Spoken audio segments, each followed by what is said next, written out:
Mga tamad, tamad din tayo. Ano ka? Mamamatay kang mulat. Oo.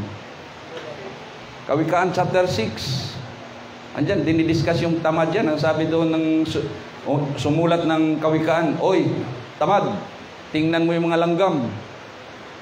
Matuto ka roon sa mga langgam na yun. Ayun, oh. Walang tigil sa katatrabaho. Kaya pagdating ng tag-ulan, walang problema sa pagkain.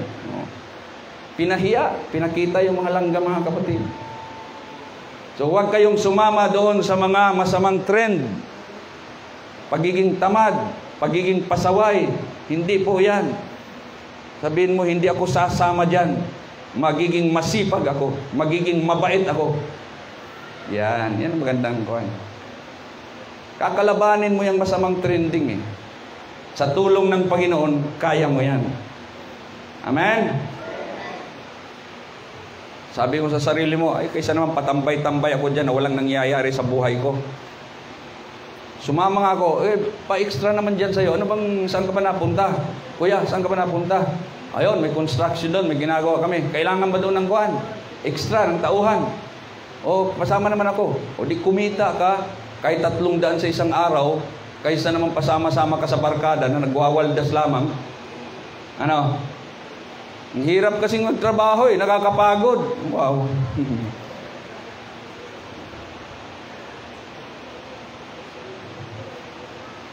Kaya maghanap tayo ng magandang susundan natin. Asahan mo sa ganitong mga gawain ay tinutuwid po ang ating buhay dahil hindi natin sinasang-ayunan yung ganyang mga hindi magandang halimbawa. Magsiset po tayo ng magandang halimbawa bilang mga mananampalataya.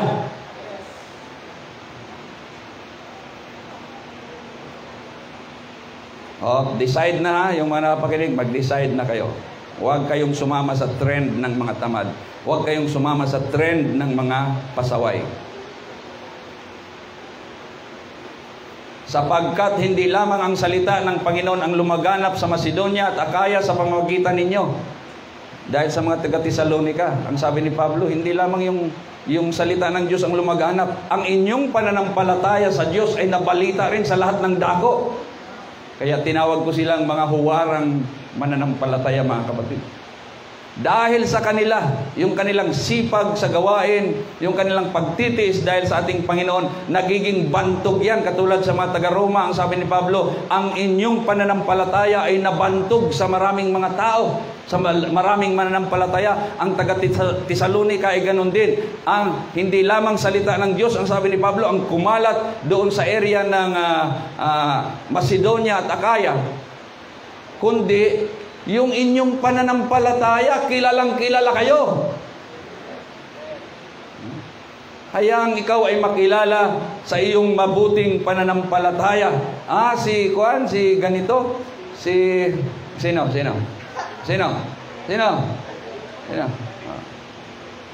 Tuturuan kayong tatlo. Si Eman, si Eric, si Paul dyan. Matindi yan. Okay yan. Pagdating sa pananampalataya, wala na. Tuturuan pa kayo ng tatlo ha. Okay.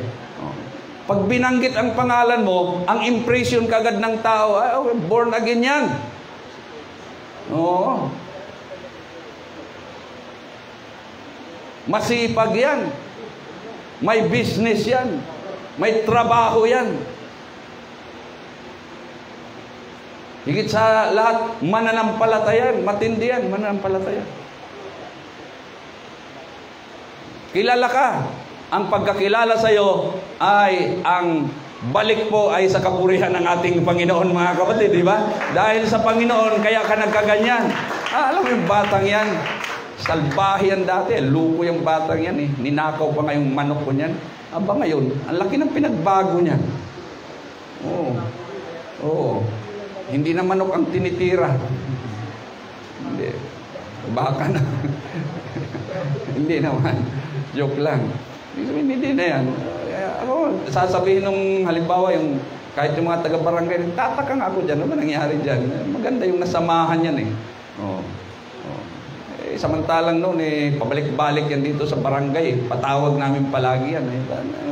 Ano bang nakain yan? Alam mo kung ano nakain yan? Salita ng Diyos, mga kapatid. Nakakain yan ng salita ng Diyos. Hindi po salita ng mga lukong tao, kundi salita ng Diyos. Purihin ang ating Panginoon. Hindi po alak, hindi po drugs ang na-intake niyan, kundi salita ng Diyos. Kaya ang Panginoon ay naluwalhati sa buhay mo, mga kapatid. Si Maring born again na daw. Hindi, grabe mag-inom yun. Kahit magdamag, nakikipagsugalan yon. Hindi nga, totoo. Kaya bibisita sa'yo ngayon. Mare, kumusta ka na, Mare? Tayo? Madyong tayo. Mare, sumama ka sa akin. Mayroon kaming prayer fellowship mamaya. Iba na to. Hindi na madyong ang aya nito. Hindi na tong kita ng aya nito. Iba na to. Hindi, sama ka. Diba? Tapos ipapamalita na niya yun, mga kapatid. Iba nga talaga pag ang tao ay nagseryoso sa paglilingkod sa Panginoon. Ibang-iba eh. Yung kumiyari ko, ibang klase ang nangyari. Himala, mga himala yun. Ang hirap nung kausap, ha. Pero ngayon, ibang klase siya. Yes, yan ang nagagawa ng Panginoon sa buhay ng tao na nagsiseryoso pagdating sa pananampalataya. Kaya ang sabi ko kanina, ihanda mo ang sarili mo sa tunay na pagbabago, mga kapatid. Babaguhin ka talaga ng Diyos. Hindi pwedeng hindi. Kasi ipapakita ka ng Panginoon, ipaparada ka ng Panginoon bilang halimbawa ng kanyang kapangyarihan. Sa pamamagitan mo ay sinasabi ng Panginoon, buhay ako at kaya kong magbago ng tao kahit gaano kasama, basta't sumunod lamang sa akin. Ang sabi ni Pablo, hindi na kailangang magsalita pa kami tungkol dito. So nung sila ay bumalik doon sa Thessalonica, sa area na yon, sa Akaya, sa Macedonia, ang sabi nila, hindi na kami nagsasalita tungkol dito. Kilalang kilala kayo, mga taga-Thessalonica. Ang mga taga roon mismo ang nagbabalita kung paano ninyo kami tinanggap. Kaya nga, palagi kami nagpapasalamat sa Diyos. Pagdating sa chapter 2, ang sabi niya, sapagkat nang ipangaral namin sa inyo ang kanyang salita, hindi ninyo ito tinanggap bilang salita ng tao, kundi bilang tunay na salita ng Diyos. So ang sabi niya, yung mga tao doon sa paligid ninyo, sa area ninyo, sa vicinity ninyo, sila ang nagpapatuto sa amin kung paano ninyo kami tinanggap. Bukang bibig na ng mga mananampalataya sa Thessalonica yan. At ang bisa noong salita ng Diyos na tinanggap ng mga taga-Thessalonica ay nakikita sa buhay ninyo ng mga sumasampalataya. So may bisa ang salita ng Diyos. At yan ay nakikita sa buhay ng mga mananampalataya. Yan ang dahilan ng kanilang transformation, ng kanilang pagbabago, mga kapatid. Dahil tinanggap nila ang salita ng Diyos, hindi dahil salita ng tao, kundi salita ng Diyos, mga kapatid. Ang salita ng Diyos ay mayroong kapangyarihan. Habang kayo ay nakikinig diyan, binabago kayo ng ating Panginoon. Habang kayo ay nakikinig diyan, ang Diyos ay tumatrabaho sa inyong mga kalooban, mga kapatid, sa inyong mga kaisipan. Ang sabi nga ni Pablo, ang sandata ng aming pagkikipaglaban ay hindi sandata ng mga tao, kundi isang makapangyarihan, at iginuguho nito ang anumang mga kaisipan na masama. Kaya pag uwi mo sa bahay, pagkagaling mo sa ganitong mga gawain, naglalaro pang isip mo eh. Lalo tigit bago ka matulog, bumabalik-balik yan, mga kapatid, yung mga salita na yung napapakinggan. At habang yan ay gumagana sa'yo, mayroong pagbabagong nangyayari sa'yo. At yung tao, pag magpapatuloy siya sa pagdalo, tuloy-tuloy ang pagbabago niya. Ang iba naman, nire-reject nila. Pero pag ikaw nagiging bukas ka at yung tinatanggap ang salita ng ating Panginoon, may bisa sa buhay mo ang salita ng Diyos. Sila rin ang nagsasabi kung paano ninyo tinalikuran ang pagsamba sa mga Diyos-Diyosan upang maglingkod sa tunay at buhay na Diyos. Si Juan, kapitbahay ko yon. Matindi yan. Yung area ho kasi na yan, hindi natin kabisado na sa ano yan eh. Pagitan ng Italy sa Israel. Yung area na yan, yung Thessalonica, sakop doon. Sa bansa ng Greece. Yan. Magkakalapit po yan. Yung mga lugar na yan hanggang sa Roma, hindi naman nakakakilala sa tunay na Diyos yan eh. Karamihan ng mga tao dyan sumasamba sa mga Diyos-Diyosan. Pero pag sinabing si ganito, yung pamilya ni ganito, ang sabi ni Pablo, sila na mismo ang nagsasabi na tinalikuran ninyo ang pagsamba sa Diyos-Diyosan upang maglingkod sa tunay at buhay na Diyos.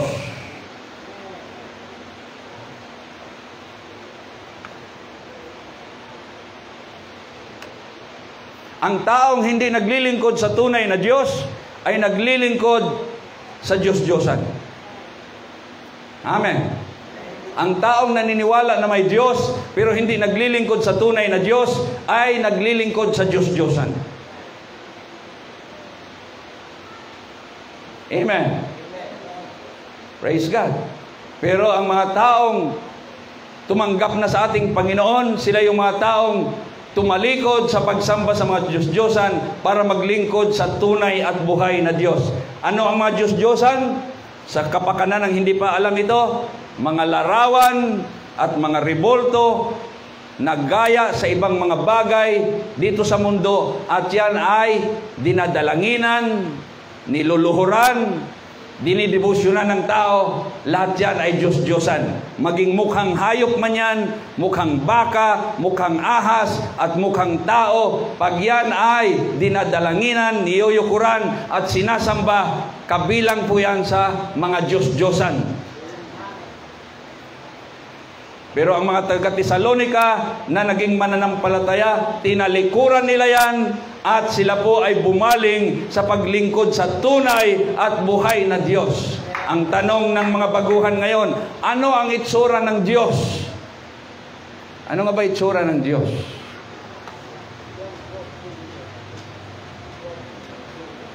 Ang Diyos ay Espiritu. Sa madaling sabi, iba po ang kanyang kalagayan. Wala po siyang katulad dito. Kaya mga kapatid, isang malaking kasalanan pag ang Diyos ay itulad mo sa mga bagay na kanyang nilikha.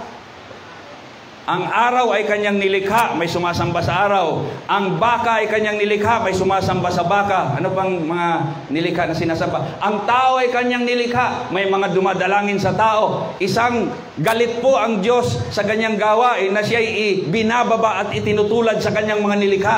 Ang Diyos ay walang katulad. Ano ang kanyang itsura? Walang nakakaalam. At huwag nating gagawa ng larawan ng Diyos. Pag nagtuturo tayo sa mga bata, halimbawa sabihin natin kunyari lang, ito ang Diyos. Huwag mong gawa ng mukha. Okay na yung bilog. Okay na yung kung ano man yan. Pero huwag na, mag-ingat ka na yan ay maitanim sa isipan ng mga bata na mayroong larawan ng Diyos dahil ang Diyos ay Espiritu. Iba ang kanyang kalagayan. Walang nakakita sa kanya at walang may alam ng kanyang anyo, mga kapatid. Kaya isang malaking kamangmangan na gagawa ka ng isang larawan at sasabihin mo ito ang Diyos, at pagkatapos mga kapatid itong larawan ng Diyos, and then may mga taong nagpapakalulong, nagpapakamangmang na yuyuko doon, luluhod sa harapan noon, galit ang Diyos doon. Ang sabi daw ng Diyos ay Espiritu, at yung mga tunay na sasamba sa Kanya, sasambahin siya sa Espiritu at katotohanan. Kaya dito po sa ganito mga gawain, mabibigla ka. Bakit walang mga larawan dito? Simbahan ba ito? Bakit walang mga larawan? Ito po ay hindi simbahan. Ito po ay sambahan.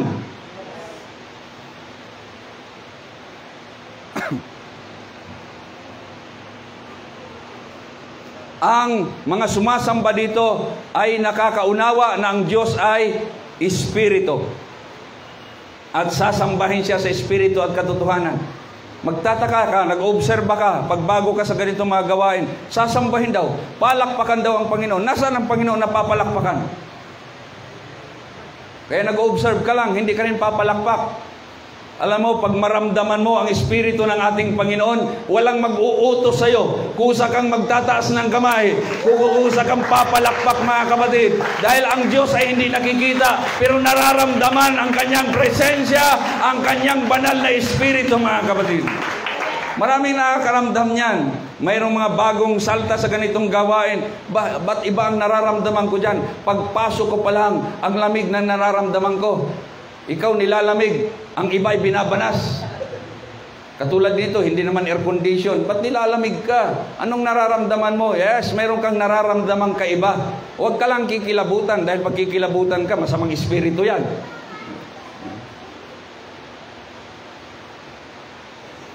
Ang Diyos ay hindi nakikita, pero nararamdaman, mga kapatid. Praise the Lord. Amen. Praise God. Hallelujah. Ayaw niyong maniwala, ayan o. Mayroong ginawang buhay na patutuo ang Panginoon nung linggo. Ako, bumaba ako noon, nag-pray ako sa iba. Ganun lang naman ginagawa ko hanggat maaari. Patong ng kamay sa mga nililid ako ng Panginoon kung sinong papatungan ng kamay. Pero hindi ako nakarating sa lugar mo. At wala akong hinawakan ng ganun. Pero mga kapatid, ang bagong kapatiran na ito, meron siyang naramdaman. At yun ang dahilan, mga kapatid, kung bakit isinuko niya ang kanyang sarili sa Panginoon dahil ang sabi sa kanya, magbago ka na. Magbabaguhin ka talaga ng Panginoon. Pag tinawag ka ng Diyos, babaguhin ka ng Panginoon, mga kapatid. Yun ang gusto ng Panginoon. Aayusin ka niya. Pagagandahin niya ang buhay mo. Dahil papunta ka na sa kasiraan. Ang mga taong nag-i-impluensya sa'yo ay puro kalukuhan ang dinudulot sa'yo. Dinadala ka sa mga barkadang hindi maganda hanggang sa ang iyong magulang ay nangungonsumi sa'yo. Ang mga taong nagmamahal sa'yo ay nagagalit na sa'yo dahil ang sinusundan mo ay ang kasamaan. Pero pag ikaw ay susunod sa ating Panginoon, sabihin ko sa iyo, yung mga nagagalit sa iyo ay unti-unting matutuwa sa iyo, mga kapatid. At sino ba ang magtutulak sa iyo? Sige, dumalo ka. Sige, saan ka pupunta? Dahil nakikita nila may bisa ang salita ng Diyos sa buhay mo. Hindi ka nagluluko lamang. Hallelujah! Maglingkod tayo sa Diyos. Yan ang pinakamagandang buhay sa atin ngayon. Dahil kung hindi ka maglilingkod sa Diyos, talagang aakitin ka maglingkod sa kasamaan. Tinalikuran ng mga taga-Tesalonica. Sila po'y huwaran sa pananampalataya. Bakit?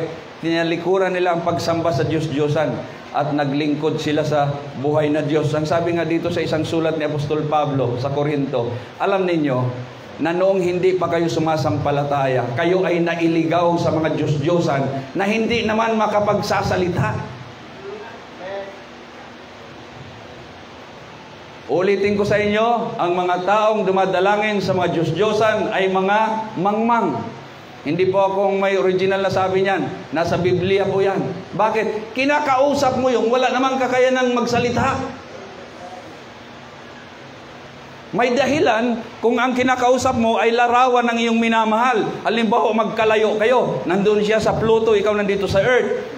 Ang naiwan sa iyo ang iyong kanyang picture. Kinakausap mo, pag namimiss mo, alam mo, miss na kita. O, giliw ko. At least yung kilala mo, totoo yun. Pero yung kakausapin mo yung larawan at ribulto na gawa ng tao, anong inaasahan mo ron? Sasagot sa'yo? Hindi yun sasagot sa'yo. May gumawa noon, may nagbigay niyan sa'yo. Binili mo yan. Isang malaking kamangmangan. Kaya purihin ang Panginoon pag nabuksan ang iyong pangunawa at ngayon nalaman mo kamangmangan pala ang mga bagay na yan. Maglilingkod ako ng totoo sa Diyos. Ang totoo niyan, yung mga bagay na yan, galit ang Diyos diyan. Yan ang dahilan kung bakit hindi tinatantanan ng salot ang Pilipinas. Dahil ang Pilipinas ay isa sa bansang grabe sumamba sa mga larawan at Diyos-Diyosan. Magpasalamat na lamang tayo pag tayo ay naging mananampalataya dahil ang proteksyon ng Panginoon ay nandoon sa atin. Nadadamay tayo minsan dahil sa kasalanang malaki. Insulto sa Diyos. Ibinaba nila ang Diyos. Ipinantay nila sa mga nilikha. At hindi lamang ipinantay sa nilikha, ibinaba pa sa nilikha dahil yung larawan at ribulto na kanilang sinasamba ay ginawa din ng kapwa nilikha. Isipin mong insulto yan. Grabe ang pagbinaba ng gusto ang Diyos. Ang Diyos ay dapat sinasamba. Ang Diyos ay dapat pinagbubunyi. Ang Diyos ay dapat itinataas, mga kapatid. Pagkatapos sa mga sumasamba sa Diyos-Diyosan, binabagsak nila ng gusto ang Panginoon. Kaya ang kanilang moralidad ay talagang very base. Talagang bagsak din ang kanilang moral, mga kapatid. Sumama sa kanilang pagkilala kung sinong Diyos ang kanilang kinikilala. Naligaw kayo sa mga Diyos-Diyosan na hindi naman makakapagsalita. Sasabihin naman ng mga sumasamba sa Diyos-Diyosan, Mga busong kayo. Tingnan natin kung sino ang busong. Tingnan natin kung sino. Ako, tatanggap ako sa ganyang hamon mga kapatid kung kanino natutuwa ang Diyos. May malaking kasalanan pa sila Alam nila yan, nasa Biblia yan, hindi nila pinapangaral. Sa halip, sinasalungat nila. Yan pang malaki lang kasalanan. Kahit anong Biblia ang dalhin nila sa atin mga kapatid, mababasa natin dyan. Mababasa natin yun. Tapos yan ay sa halip na kanilang sundin, nilabag nila ng mukhaan mga kapatid. Kaya ang sabi, ang panawagan ng Biblia, umalis kayo sa kanila. Kung gusto ninyo, sabi ng Panginoon, ako ay magiging ama ninyo at kayo ay magiging mga anak ko, umalis kayo sa kanila. Huwag kayong sumama sa kanila at huwag kayong humipo ng mga bagay na marumi. 2 Korinto 6. So ang mga taga-Tesalonika, ng mga huwarang mananampalataya, sila po ay isa sa kanilang ginawa. Tinalikuran nilang pagsamba sa Diyos-Diyosan at naglingkod sa tunay at buhay na Diyos. Amen. So ang mga Diyos-Diyosan hindi nakakapagsalita, pero ang tunay at buhay na Diyos ay pwedeng kausapin. Ilan sa inyo dito ay pwedeng tumayo dito at magpatotoo na ikaw ay nakipag-usap sa Panginoon at ang Diyos ay sumagot. Maaring hindi sa tinig, pero alam mo ang Diyos ay sumagot sa iyo. Dahil ang Diyos ay tunay, real, at buhay. Hindi po siya rebulto, hindi po siya larawan. At hindi lamang yan ang ginawa ng mga Tesalonika. Ang sabi nito, kaya sila ay tinawag ni Pablo mga huwaran pananampalataya. At ang mga taga-Tesalonika ay naghintay sa pagbabalik ng kanyang anak mula sa langit. Ito ay si Jesus na muli niyang binuhay, na siya ring nagliligtas sa atin sa darating na puot ng Diyos. Ang ating pong layunin sa mensaheng ito ay maging example natin sa pananampalataya ang mga taga-Tesalonika at lahat ng mga tunay na mananampalataya. Ang pinaka-ultimate na sa kanilang pananampalataya ay naghihintay sila sa pagbabalik ng ating Panginoon. Sino dito mga naghihintay sa pagbabalik ng ating Panginoon? Ayra. Tatapos na tayo. Mayroon pong mga simbahan na hindi ito popular mga kapatid. Kung sa wordings pa ng ngayon, hindi ito trending, hindi ito viral. Hindi alam ng kanilang miyembro. Babalik pala ang Panginoon. Alam nyo, isang araw, babalik siya. May hudyat po yan. At marami pong mga mananampalataya, naniniwala sila na yung hudyat na yon, ang makakarinig lamang ay ang mga mananampalataya. Sa araw na yan, napakabilis ng pangyayari. Ang sabi ni Pablo sa kanyang sulat, isang kisap mata. Ang sabi ng Panginoon sa Mateo 24, kung gaano kabilis ang kidlat mula sa isang bahagi ng langit papunta sa isang bahagi, ganun kabilis ang pagbabalik ng anak ng Diyos. Ang layunin niya, kukunin ang mga mananampalataya. Sa ganun kabilis na pangyayari, dapat handa ka. Hindi po yan isang araw. Isang kisap mata, yung pagguhit ng kidlat na ganun, yan po ang ginamit na mga halimbawa. Babalik ang Panginoon. Mayroong isang hudyat. Ang sabi doon, tunog ng pakakak at ang Panginoon galing sa langit, bababa siya. Kukunin niya yung mga naglilingkod sa Kanya. Yung mga namatay na, bubuhayin muli. At yan ay sama-samang sasalubong sa ating Panginoon. Yan yung pinakamatinding pag-asa natin. Yan yung pinakamatinding inaasahan natin. Yung pagbabalik ng ating Panginoon. Kailan mangyayari? Ang sabi ng Panginoon, walang nakakaalam niyan. Ang Ama lamang ang magtatakda niyan kung kailan mangyayari yan. Ang tagal ng sinasabi yan. Bakit hanggang ngayon hindi pa nangyayari? Magpasalamat ka't hindi pa nangyayari. Dahil mayroon ka pang pagkakataon na makasama sa pagbabalik ng ating Panginoon. Ang sabi ng iba, lukuhan lang yan. Namatay na yung mga naunang nagsabi niyan, pero wala pa rin nangyari. Kaya ang sabi ni Pedro, huwag kayong magpaluko sa mga taong yan na nagsasalita ng hindi tama. Dahil dapat nating maintindihan na ang 1,000 taon para sa atin ay isang araw lang sa Panginoon. At ang isang araw sa Panginoon ay 1,000 taon na para sa atin. Kaya nung ang Panginoong Hesus ay umalis at ang sabi niya, babalik ako, paghahanda ko kayo ng kalalagyan at kayo ay babalikan ko dahil gusto kong makasama kayo kung saan ako naroon. Ang sabi doon, nasa 2,000 taon na yun, sobra 2,000 taon na. Ano ngayon? Dahil ang 1,000 taon para sa atin ay isang araw lang para sa Diyos. Ang iba ay kinupasan na ng pag-asa. Pero ang mga tunay na mananampalataya, patuloy sila naghihintay sa ating Panginoon. At hindi po nasasayang ang kanilang buhay sa paghihintay sa ating Panginoon, mga kapatid. Dahil habang sila naghihintay sa Panginoon, sila yung mabubuting tao na nag-i-exist sa mundo. Malas mo pag ikaw ay masamang tao dito sa mundo, may paglalagyan ka. Pero pag ikaw ay mabuting tao, mayroon kang pag-asang makasama ang Panginoon sa buhay na walang hanggan. Nakakatuwa itong mga taga-Tesalonica na ito. Actually, pagbabasahin mo yung buong dalawa yan Unang Tesalonica at ikalawang Tesalonica. May pumasok pa sa kanila ng mga bulaang mga ngaral kung ano-anong tinuturo sa kanila, mga kapatid. Gayon pa man, ang sabi ni Pablo, yung pananampalataya nyo, kilalang kilala kayo diyan sa lugar ninyo. Ibang klase ang pinakita ninyo. Huwaran kayo. Kaya hindi lamang ang salita ng Diyos ang lumaganap dyan, pati ang pananampalataya ninyo. At yan po ang goal natin, mga kapatid. Ang mga tao, hindi man natin sila basta-basta mapaniwala sa salita ng Diyos, at least may makita silang magandang bagay sa mga nagsasabing mananampalataya. Purihin ang ating Panginoon. At yan ay lahat para sa kapurihan ng ating Panginoon, mga kapatid. Amen. Bago ako tuloy ang magtapos, mag-ingat kayo dyan sa mayroong isang trending ngayon na ginagawa sa social media, yung kanya-kanyang kuan, yung gustong sumikat bawat tao. At marami pong naaakit dyan. Sa kapapanood ninyo ng mga kung ano dyan, una-una dyan, natutuwa kayo. Bandang huli, kaagawa din ako ng sariling gimmick.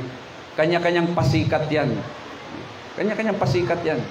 Kung ano-anong mga gimmick para lamang mapansin. At ang iyong unang katuwaan dyan, uy, ang daming nanood. Ang daming viewers. Umabot na 1,000 ang viewers. Anong ginawa mo? Anong ginawa mo nung umabot na 1,000 ang viewers mo? Tumalon ka ba galing sa 10 palapag? Kanya-kanya yan. Pero behind that, yun yung sinasabi doon sa isang vlogger Sabi niya, narcissism. Self-centeredness. Hindi yan ang tinuturo sa atin ng Panginoon. Ang tinuturo sa atin ng Panginoon, mga kapatid, ay isipin natin ang kapakanan ng iba. Ano ba ang kabutihang nagagawa natin sa kanila? Huwag yung puro sarili natin. Maging si Apostol Pablo, huwag lamang yung sarili ninyong iniisip ninyo. Isipin ninyo ang kapakanan ng iba. Mabuti bang impluensyang nagagawa mo? Amen? Praise God. Purihin ang ating Panginoon. Salamat, Lord, sa hapong ito at salamat sa mga bagay na ito, Panginoon, namin natunghayan. At nawa, Panginoon, ito po ay magbibigay sa amin ng inspirasyon sa aming pananampalataya. Ito pong buhay ng mga kapatid sa Tesalonica noong panahon na yon, Panginoon, na naging kapuri-puri at sa bandang huli naging huwaran ang kanilang pananampalataya, Panginoon. Yun din ang aming pangarap. Kaya sa tulong mo, sa kapangyarihan mo at ang bisa ng salita sa aming mga buhay, bayan o Diyos na ganun din ang mangyayari sa amin. Maaring kami kilala dati sa mga hindi magandang reputasyon, pero Panginoon, ang mga bagay na ito ay kaya mong ayusin at sa ngayon, bayaang maluwalhati ka sa aming mga buhay, Panginoon. Praise God. Itong lahat ay aming dinadalangin sa iyo at inaasa namin sa pangalan mo, Panginoong Hesus. Amen. Tayo po ay magpupuri sa ating Panginoon, mga kapatid. Pasalamatan natin siya at nakilala natin ang ating Panginoon.